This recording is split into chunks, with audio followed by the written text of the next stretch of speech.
Meron tayo ditong bago. Oh. DC to AC. Ha? 12 volts. Gagawin niyang 220 volts. May kotse. Ito yung ating bago. 1,000 watts up to 1,000 ampere. Aba, lakas nun ah. Okay, soft start. Aba, may soft start. Turbo cooling, compact design. Pwede sa bahay, opisina, vehicle, or boat.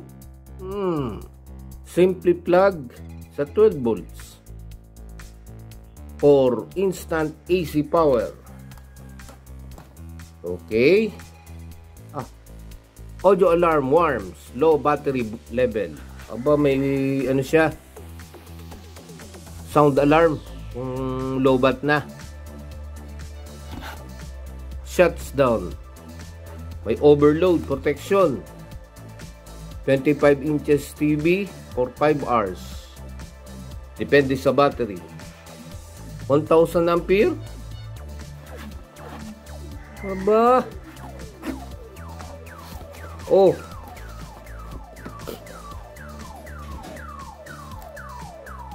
Side panel introduction. May out socket sa 230. Power indicator. Okay. Inverter state pilot lamp sa kanya. Anode, cathode. At the back, meron siyang blower, radiating fan. Ayun, positive ng battery, negative. Yung out niya 220. Made in China. Ano bang gamit ito? Ito ang gagamitin natin. 12 volts na battery. Ha? Yung mga 220 volts na gadget, kaya niyang i-convert. Using this gadget na tawag na inverter. Inverter. Ito na. Ba?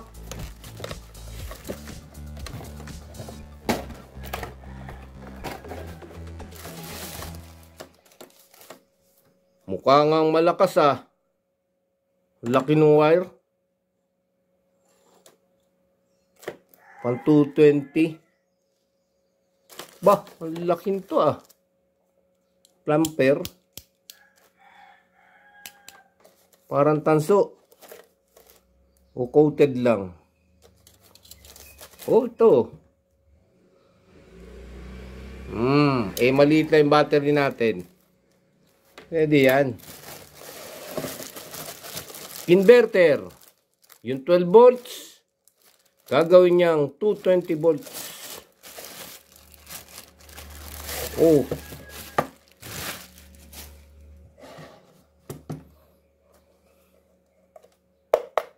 Plastic. Parang plastic ah. Teka.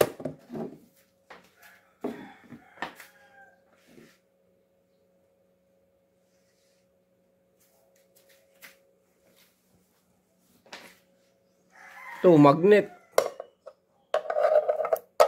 Di nagmamagnet. Aluminum. Hindi siya bakal.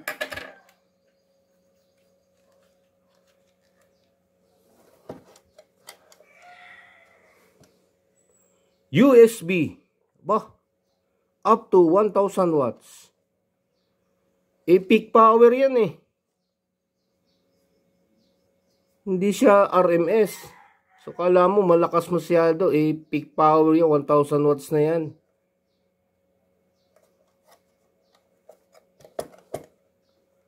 $12 volts. Dito kinakabit yun sa battery. Dun. Gamit ito. Diba? Oversize na wire ito ah. Niikot. Plastic lang siya. Aluminum. Ah, bakal. Namamagnet. Ito bakal ito eh, oh. Pagka plastic eh. Plastic ito. Bakal yung side. Ito. Wala. Plastic. Iisa. Sa 220. Ano pang European. Pwedeng Euro plug. US plug. Philippines.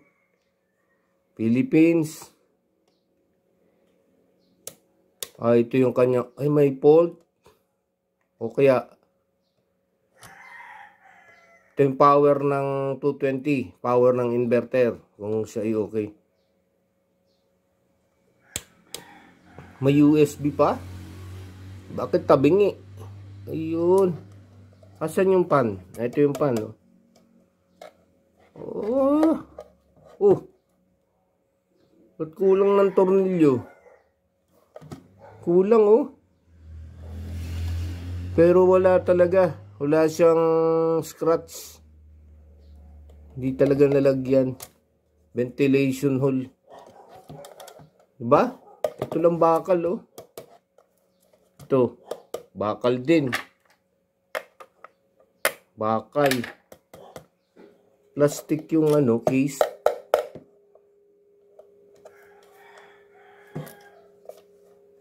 Hindi siya 1000 watts true power. Siya ay peak. Peak lang. Iba yung RMS power eh. Real power yun eh. Usually mga nito 500 watts. Kalahati o 600 watts. Okay. Maliit lang yung battery natin. Pwede ito sa mga malalaking battery. Battery ng kotse, truck. Ito, baterya ito ng motor. Pwede rin naman. As long as yung ating out, maliliit lang, mga maliit lang na load. Testingin nga natin.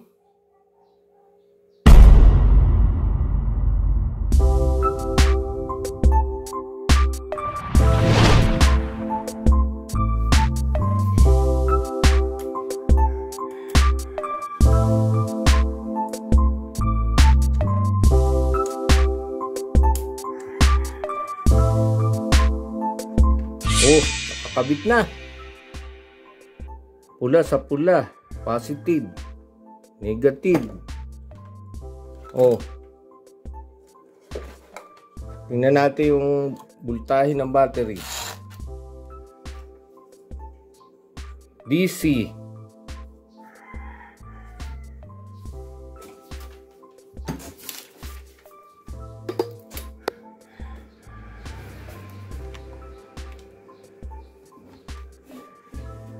.13 volts. 12 volts siya.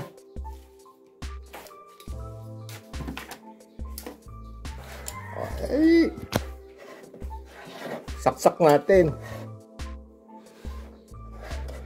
Dito. Positive.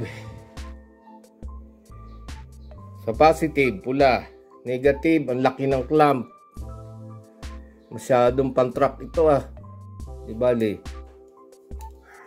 Negative. Positive. Ayun. Hindi umusok. Oh. Naka-off. On. Aba. Ayun oh. May indicator. Anong voltahe niya?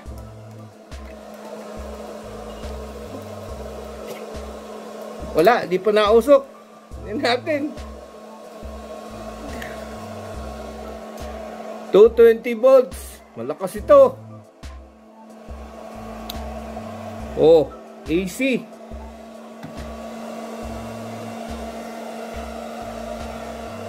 Tingnan natin ha. 220 yung output. Yung 12 volts, gagawin niyan 220. Ang lakas ng blower. 220 ha. Oh, 217 volts. May kidlat pa oh. Parang nag-short ah. May kidlat. 216.9. 220 siya. Diba? Yun oh, umilaw yung green. Patayin muna natin. Oh, 220 yung output, yung 12 volts naging 220. Siya ay power inverter. Di ba? Eh meron pa rito USB. Di ba USB 5 volts? Tingnan natin kung 5 volts ang output niya.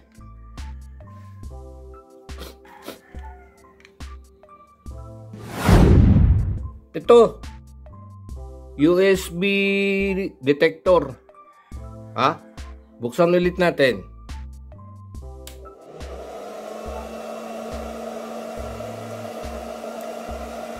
Lagay natin ha.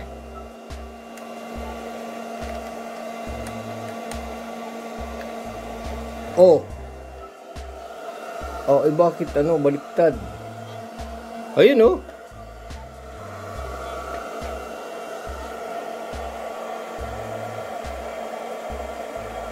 .07 volts. Di ba? 5 volts yung USB niya. Pwede siyang charger kung maganda yung linya niya. Depende yan kung maganda yung output power niya. 5 volts ha. Charger oh. 5 volts yung USB. Patay natin. Ang lakas nung pan niya. Yun yung malakas sa battery yung pan. 5 volts siya, di ba? Naka-off. 220 5 volts. Aba. Tama siya. 12.59.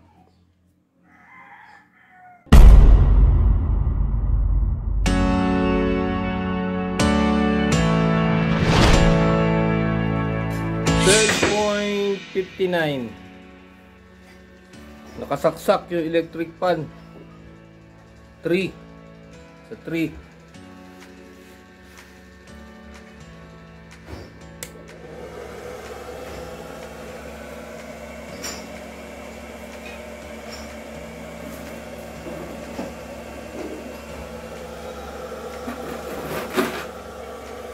Mahina.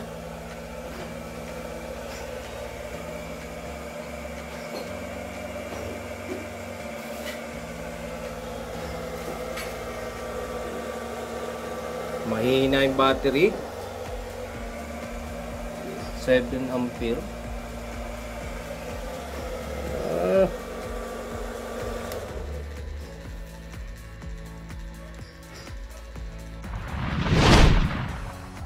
Ito yung test natin.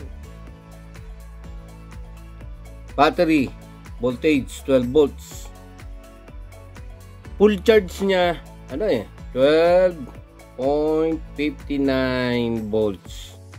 Full charge ng battery connected sa inverter. Positive, negative. Ito yung inverter. And then yung out niya at no load, ilan? Nung wala pang load, ang out niya ay 217 volt point something volts AC, alternating current na 270. So yung 12 volts na battery naging 217 volts alternating current AC. Step up. Ini-step up niya yung voltage. Diba? At iba pa ang pagkaka-step up niya. Yung DC ito, direct current, naging AC. Hindi siya talagang inverter. Ang tawag nga dyan, ano eh. Tama, inverter siya. Iba pa yung converter. Yung converter sa DC to DC yun eh. DC yung input, ang output niya, DC din. Yun ang converter. Dito, inverter. Kasi yung DC, kinonvert mo sa AC. Naging alternating current. Ang DC, di ba waveform niya na straight line, ganyan lang, oh. 12 volts. 0 reference. Pang ground, ito 12 volts yan, di ba? DC, isang direction, one way, DC.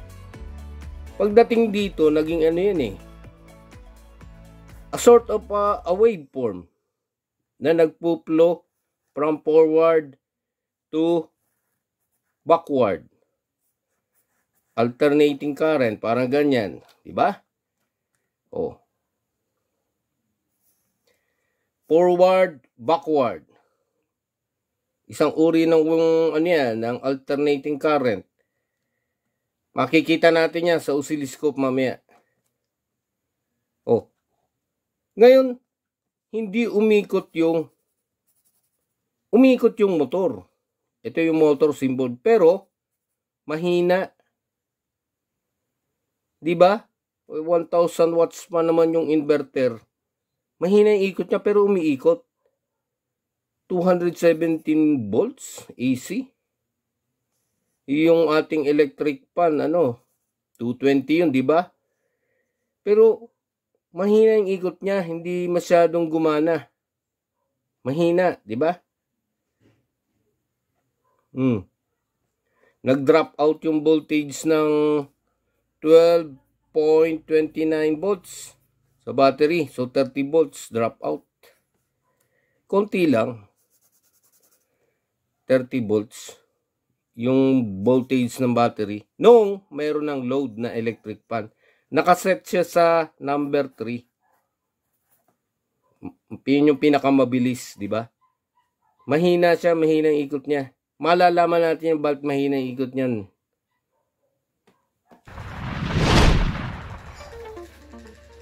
$220 volts filament type.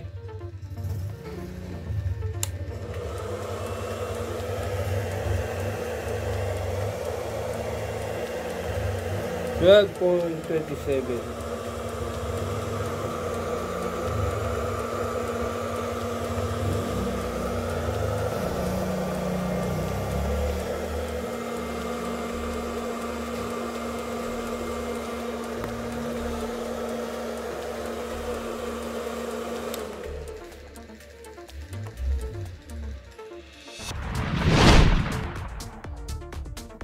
Anong nangyari sa ating ilaw? Yun pa rin. 12 volts. Pagdating dito, ganun pa rin. 217 volts. At umilaw ang ating incandescent bulb. 220 volts, 25 watts. Yan ay tungsten filament. Pag mahina ang voltahe niyan, mahina ang ilaw niya, halos hindi umiilaw yan. Tsaka umiilaw lang yan sa alternating current. Di ba? Incandescent bulb. At nung ating buksan ng inverter, meron siyang delay. Hindi kagad siya umilaw ng mabilis. May delay yung ilaw niya. Di ba? Merong anomalyang nagaganap. Bakit dito? Hindi pala 30 volts yan, 0.30. Kasi 12.59 minus 29, 0.30 volts. Mahina ang ikot ng electric fan. Dito naman, parang may delay yung kanyang on. Delay on. May delay yung kanyang on. Diba?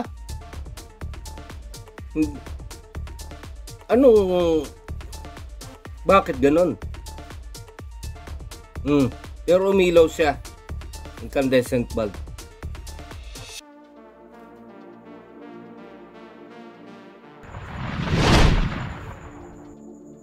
Okay, nakakabit yung inverter sa battery. And then nakakabit tayong tester, transformer para makita natin yung waveform. Meron tayo ditong oscilloscope. Dito naman, yan yung oscilloscope supply. Tingnan natin kung anong kanyang waveform.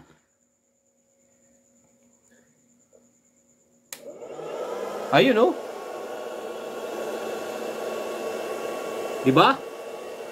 Siya ay modified sine wave. Oh, 656.66 Hz.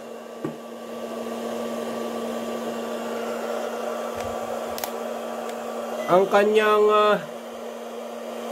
ayun, pabago-bago. AC 23.62 ampere volts. AC siya 12012. Ayun, oh. Modified sine wave. Diba? Patayin natin. Kaya yung ating motor ay yung ating electric fan, ayun, ay hindi gumagana. Kasi siya ay modified sine wave. Kailangan natin pure sine wave.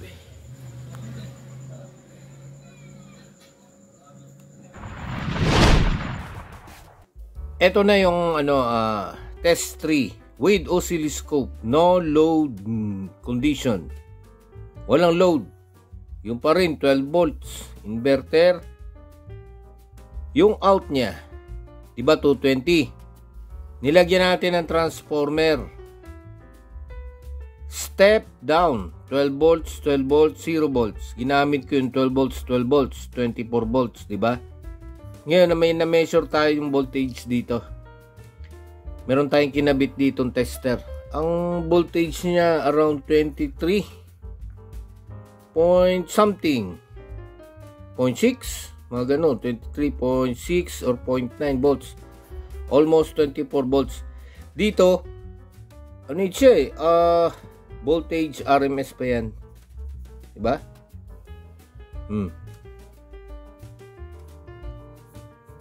Ngayon, bakit ginamitan natin transformer? Para may kabit itong oscilloscope. Nakakonekta din yan dyan. In parallel with the tester. At, bakit ang ating fan ay hindi tumatakbo o gumagana ng maganda? Kasi, yung kanyang waveform ay ganito itsura. Parang ganito. Gumano, no?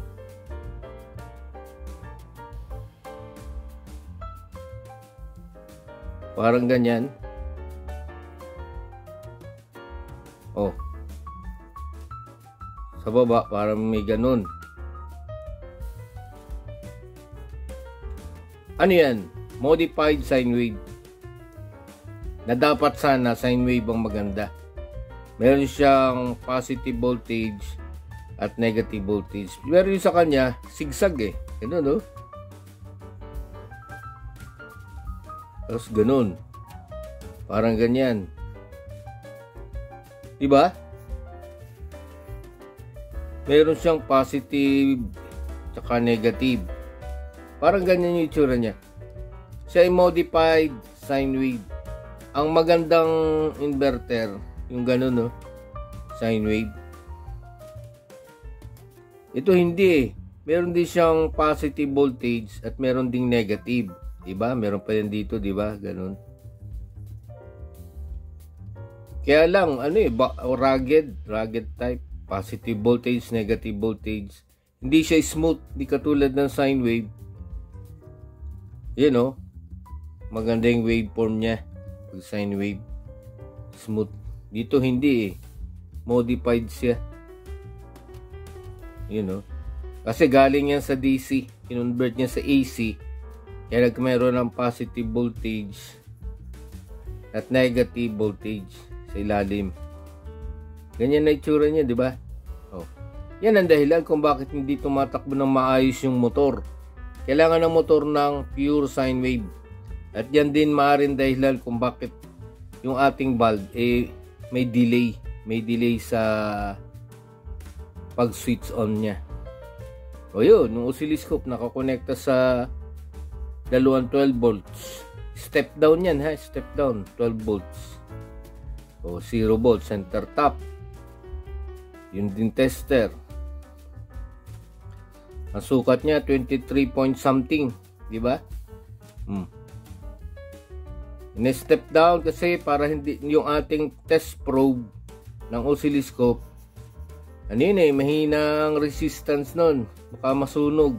Kaya in-step down ko para magamit yung oscilloscope.